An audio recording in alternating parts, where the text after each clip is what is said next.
స్థానిక ఎన్నికల్లో బీజేపీ విజయం సాధిస్తుందని బీజేపీ రాష్ట్ర అధ్యక్షులు సునీల్ రెడ్డి ధీమా వ్యక్తం చేశారు. గ్రామ స్థాయిలో పార్టీ బలోపేతం కోసం సేవా కార్యక్రమాలు ప్రచారం చేస్తున్నామని అన్నారు. అలాగే కేంద్ర ప్రభుత్వం చేపట్టిన అభివృద్ధి సంక్షేమ కార్యక్రమాలు ప్రజలకు చేరవేస్తున్నామని అన్నారు.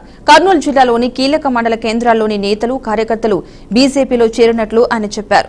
ప్రస్తుతం స్థానిక సంస్థల్లో బీజేపీకి విశేష ఆదరణ పెరుగుతోందని అన్నారు. పార్టీకి ప్రజల విశ్వాసం పెరగడమే లక్ష్యంగా నేతలు కార్యకర్తలు కృషి చేస్తున్నారని సూచించారు. ఎన్ని పథకాల ద్వారా ఎన్ని లక్షల కోట్ల రూపాయలు ఈ రాష్ట్రానికి ఇచ్చాము అనేటువంటి విషయాన్ని ఒక చేతో కర్రపత్రాన్ని తీసుకొని ఇంకో చేత భారతీయ జనతా పార్టీ జెండాను, అదేవిధంగా కూటమి జెండా ఒక చేతో భారతీయ జనతా పార్టీ జెండా ఒక చేతో పట్టుకొని ప్రజల్లోకి వెళ్ళి కూటమి ప్రభుత్వం ఏ రకమైనటువంటి పథకాలు ఇస్తుంది, ప్రజలకు ఎన్ని రకాల ఉపయోగాలు ఉన్నాయి అనేటువంటి విషయాన్ని రాబోయే కాలంలో నందవరం మండలంలో గ్రామీణ స్థాయిలోకి ఖచ్చితంగా అన్నగారి ఆధ్వర్యంలో మేము చేయబోతున్నాం.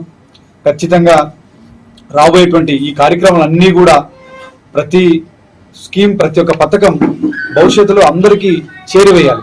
మా కార్యకర్తల బలం పెరిగిపోయింది. మా కార్యకర్తల యొక్క పార్టీ ప్రతి గ్రామంలో ఉంది. ఈరోజు అన్ని చోట్ల కూడా కూటమి కూడా 3 పార్టీలు బలంగా ఉండాలి కాబట్టి కూటమిలో ఉండే టీడీపీ కావచ్చు, జనసేన కావచ్చు ఇవ్వడానికి రెడీగా ఉంది, సిద్ధంగా ఉన్నారు. వాళ్ళు కూడా బీజేపీని లేకపోతే టీడీపీని, జనసేన ఒక పార్టీని పక్కన పెట్టేటువంటి అవకాశం ఎక్కడ లేదు.